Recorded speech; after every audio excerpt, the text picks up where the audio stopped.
Okay, in this video, I'm going to share with you how to clean your bathroom mirror in 3 steps. You're going to make sure that you do it without any harsh chemicals.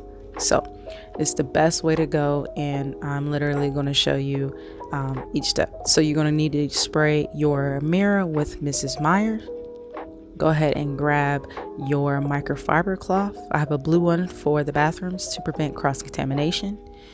And you want to use that glass cleaning cloth to go back over. This is to help buffer it because there's 2 sides to this glass cleaning cloth. And then you go back through and use the other side to polish. And that is pretty easy. 3 steps to getting that bathroom mirror clean in no time. So I hope that you got a lot of value out of this video. And in just like that, that is how you clean that bathroom mirror. So I hope to see you in the next video. So stay blessed, not stressed. Take care.